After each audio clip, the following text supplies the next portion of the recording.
নমস্কার, আশা করি আপনারা সকলেই খুব ভালো আছেন। আমি আজকে আপনাদের জন্য যে প্রোগ্রামটা করছি, আমি তো আগের প্রোগ্রামে আমি আপনাদের দেখিয়ে দিয়েছি যে হোয়াট ইজ মূলাঙ্ক, হোয়াট ইজ ভাগ্যাং। আপনার ভাগ্যাং নাম্বার কি করে বার করবেন, আপনার মূলাঙ্ক কিভাবে বার করবেন, মূলাঙ্ক নাম্বার কি হয় জীবনের, ভাগ্যাং নাম্বার কি হয় জীবনে, এবং ভাগ্যাং নাম্বার বলুন, মূলাঙ্ক নাম্বার বলুন, আপনার জীবনে সে কতখানি প্রভাব বিস্তার করছে। আমি এগুলো বললাম তো আগে। এবার আমি আজকে বলবো যে এই যে ভাগ্যাং মূলাঙ্ক প্রত্যেকটা নাম্বার হয় তো 1 থেকে 9 পর্যন্ত 1 2 3 4 করে, মানে একটা মানুষের জীবনে এরকমও হতে পারে যার মূলাঙ্ক 1 ভাগ্যাঙ্ক 1, যার মূলাঙ্ক 2 ভাগ্যাঙ্ক 2। আবার এরকম হতে পারে ভাগ্যাঙ্ক মূলাঙ্ক সম্পূর্ণ আলাদা, এরকমও হয়, কোনো অসুবিধা নেই তাতে। হতাশ হবেন না আপনারা। আমি শুধু একটাই কথা বলবো, ভয় পাবেন না, আমি কাউকে ভয় ধরাই না। আমি একটাই কথা বলবো আজকে, যে আমরা যে একটা নাম্বার, মানে 1 থেকে 9 অবধি যে নাম্বারগুলো আমরা দেখতে পাই, এই 1 থেকে 9 অবধি এই সংখ্যাগুলো সংখ্যাতত্ত্ব অনুসারে, আমাদের ভারতীয় সংখ্যাতত্ত্ব অনুসারে, মানে এক একটা গ্রহকে ইন্ডিকেট করে, একটা গ্রহই এর প্রতিনিধিত্ব করে বলতে গেলে, মানে অধিপতিত্ব করে বলতে গেলে। এটা ঠিক কথা। এবং কিন্তু এই সংখ্যাতত্ত্ব বহু আগেকার ব্যাপার। আমাদের শাস্ত্র মতে সংখ্যাতত্ত্ব মানে সারা পৃথিবীর, মানে পৃথিবীর বহু প্রাচীন একটা পদ্ধতি গণনা করার। এটা জ্যোতিষেরই একটা পদ্ধতি, কিন্তু এটা সংখ্যা দ্বারা অনলি শুধু সংখ্যা, এখানে কোনো জন্মছক নেই, কোনো কিচ্ছু নেই, শুধু সংখ্যা দ্বারা এটাই যারা নিউমেরোলজিস্ট আছেন, যারা নিউমেরোলজি পড়াশোনা করে, মানে বিশাল বড় বড় শুধু নিউমেরোলজি, তারা তারা না জন্মছক কিছু দেখতে জানে বা করতে জানে, শুধু নিউমেরোলজিস্ট তারা, মানে বুঝতে পারছেন, সংখ্যাতত্ত্ব, শুধু অনলি সংখ্যাতত্ত্ব যারা এটি পড়াশোনা করেছেন। তো অসুবিধা নেই, আমরা যারা ভ্যাদিক আমরা এটা পারি, এটাকে জানি বলে সেটা আলাদা কথা। কিন্তু ঘটনা হলো এই সংখ্যাতত্ত্ব ভীষণ পুরনো জিনিস।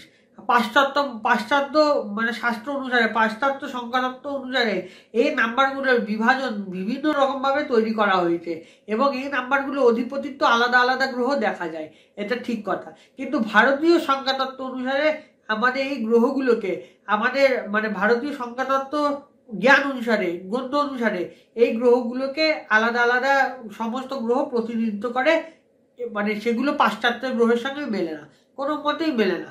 যেমন আমি আপনাদেরকে, মানে যেরকম আমি বলবো, মানে 7 নম্বর, 7 যে সংখ্যা থাকে কেতু রুল করে, এটা মানে ভারতীয় শাস্ত্র অনুসারে। আর পাশ্চাত্য শাস্ত্র অনুসারে এই সেম সংখ্যাটাকে রুল করে হলো নেপচুন রুল করে। তার মানে বুঝতে পারছেন কত ডিফারেন্স আছে। কিন্তু কোনো ঘাবড়াবেন না, আপনি আপনি ইন্ডিয়ান থিওরি নিয়ে চলুন, এটা খুব ভালো। এবং সব থেকে এটা ভেদিক থিওরি বলতে গেলে, আমাদের সব মানে পুরাণ গ্রন্থ, আমাদের আপনি ধর্মগ্রন্থ বললে, আমাদের আপনি মানে যত রকম মানে শাস্ত্র আছে আপনি পড়লে এগুলো জানতে পারেন, কোনো অসুবিধা নেই। আমাদের ঋষিরাই এগুলো আমাদেরকে শিখিয়ে গিয়েছিলেন, আর সেগুলি আমরা করছি, কোনো বানানো জিনিস নয় এগুলো। তিনি তার মানে তারা যে জ্ঞান তাদের মধ্যে ছিল, সেই জ্ঞানগুলোই তারা বেটে দিয়ে গেছে, আমরা সেই জ্ঞানগুলোকেই নিয়েছি, আমরা জানি বলে আমি আপনাদেরকে জানাতে পারছি, আর কোনো অসুবিধা নেই এতে। আমি শুধু একটাই আপনাদেরকে কথা বলবো, খুব হাঁপিয়ে যাচ্ছি, আমাকে মাফ করবেন, আমার মানে শরীরটা ভালো নেই, খুব হাঁপিয়ে যাচ্ছি কথা বলতে বলতে, উইক আছি ভীষণ পরিমাণে। মাঝখানে শরীরটা খুব খারাপ হয়ে গেছিল, তো যাই হোক, কোনো ব্যাপার না, শরীর থাকলে খারাপ হয়। কিন্তু আমি আপনাদেরকে একটা কথা বলবো, এই যে 1 থেকে 9 অবধি এক একটা সংখ্যা যখন আমরা পেয়ে যাই, কিংবা আমাদের জন্মছকে, আমাদের জন্মছক না সরি, আমাদের যে ডেট অফ বার্থ থাকে, 3খানা প্যাটার্ন হয়। তো আমি মূলাঙ্কেও বলেছি, ভাগ্যাং প্রোগ্রামে বলেছি, আজ প্রোগ্রামে বললাম, 3খানা প্যাটার্ন আমরা দেখতে পাই। কি কি প্যাটার্ন? প্রথম প্যাটার্ন থাকে আমরা ডেট অফ বার্থ পাই, একটা মান্থ পাই, একটা ইয়ার পাই। 3খানা প্যাটার্নে আমরা মানে এটাকে ভাগ করি, আপনি ভাগ করলে 3খানা প্যাটার্নই পাবেন। এবার আপনি ডেট অফ বার্থ তো সকলেরই থাকে ডেট অফ বার্থ, কোনো অসুবিধা নেই। এবার এই ডেট অফ বার্থে আপনার মূলাঙ্ক কত, আপনার ভাগ্যাঙ্ক কত, আপনার ডেস্টিনি নাম্বার কত, সবগুলো আমরা জানতে পারি। কিন্তু এর থেকে যে আমরা নাম্বারগুলো পাই, আমরা সব 1 ডিজিটের নাম্বার পাই, মানে আমরা সব ক্যালকুলেশন করে এটাকে 1 ডিজিটে কনভার্ট করি, যেই নাম্বারই হোক না কেন আমরা সেই নাম্বারকে যোগ করে 1 ডিজিটে কনভার্ট করে নিয়ে আসি। আপনারা যদি এগুলো মানে এই প্রোগ্রামটা দেখে অনেকেই বুঝবেন আমি কি বলছি, আপনারা আগে 2টো প্রোগ্রাম দেখে নেবেন, আই বাটনে 2টো প্রোগ্রামই পরপর আই বাটনে আসছে। একটা হলো হোয়াট ইজ মূলাঙ্ক কিভাবে বার করতে হয়, হোয়াট ইজ ভাগ্যাঙ্ক, কিংবা ভাগ্যাঙ্ক কিভাবে বার করতে হয়। কোনো অসুবিধা নেই, ভয়ের কিছু নেই, কোনো জটিলও কোনো ব্যাপার না, ইজি জিনিস। আমার প্রোগ্রামগুলো আপনি দেখবেন সব বুঝে যাবেন, কোনো অসুবিধা নেই। কোনো এগুলো বড় কোনো জ্যোতিষ হওয়ার বা বড় কোনো শাস্ত্র জ্ঞান থাকার প্রয়োজন নেই। এগুলো আপনি নর্মাল, আপনি অন্য ফিল্ডে আছেন, এগুলো দেখলে আপনি বুঝে যাবেন, ইজি বুঝে যাবেন, কোনো অসুবিধা নেই। আমি এভাবেই বুঝিয়েছি। আমি বলবো এবারে 1 থেকে 9 যে সংখ্যা থাকে সেই সংখ্যাগুলো কার কার কোন কোন গ্রহ কোন কোন সংখ্যা কোন কোন গ্রহতে প্রতিনিধিত্ব করে আমি বলবো। আমি এই প্রোগ্রামগুলো করছি তার কারণে এই রিলেটেড প্রচুর প্রোগ্রাম আমার মানে ফিউচারে আসছে, পরপর করে আসছে। আপনারা সেগুলো আপনারা মানে দেখতে পেলে আপনারা মজা পাবেন, যার জন্য আপনারা যদি আগে থেকে এই জিনিসগুলো জেনে রাখেন তাহলে আপনাদের সুবিধা হবে সেই জিনিসগুলো ক্যালকুলেশন করতে, আপনারা নিজেদের লাইফেও সেগুলো ইমপ্লিমেন্ট করতে পারবেন। আমি বলবো যে ফার্স্ট কথা, আমাদের 1 থেকে 9-এর মধ্যে প্রথম সংখ্যা হলো 1। শাস্ত্র মতে 1 নম্বর অথবা 1 যে মানে আমরা যে নাম্বারটা দেখতে পাই এটাকে রুল করে থাকে হলো সান, মানে বুঝতে পারছেন রবি রুল করে থাকে। এটা যাদের জন্ম 1 তারিখ তাদের মানে এটাকে যাদের জন্ম 1 তারিখ হয়ে যায়, যাদের জন্ম মানে এটাকে, আর যাদের মূলাঙ্ক ধরুন ভাগ্যাঙ্ক কোনো কারণে 1 হয়ে যায়, ভীষণভাবে রবির মানে এর প্রভাব লক্ষ্য করতে পারা যায়। তার মধ্যে জন্ম সংখ্যাতে অনেক কিছু ম্যাটার করে, যদিও 2 নম্বর সংখ্যাটাকে রুল করা হলো মানে এটাকে মানে চন্দ্র রুল করে। 2 নম্বর সংখ্যা না, সরি 2 নম্বর যে নাম্বারটাকে 2 নম্বরটাকে রুল করে হলো চন্দ্র রুল করে মুন। আর নাম্বার 3 কে রুল করে হলো বৃহস্পতি রুল করে নাম্বার 3 কে। 4 কে রুল করে হলো রাহু রুল করে।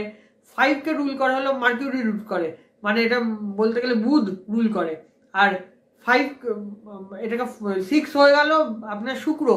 6 কে রুল করা হয়ে গেল শুক্র, ভীষণভাবে ক্রুশিয়াল নাম্বার শুক্র আমাদের জীবনে, এটা আমি বলেওছি। আর নাম্বার 7 মানে নাম্বার 7 আর কি রুল করা হলে কেতু রুল করে, কেতু মানে রুল করে।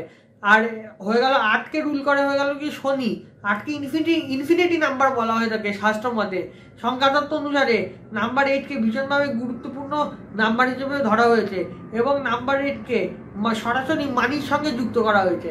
মানে আমি আপনাদেরকে বলি তো, কেন বলি শনি ইজ মানি, বলি তো সবসময় বলি শনি ইজ মানি।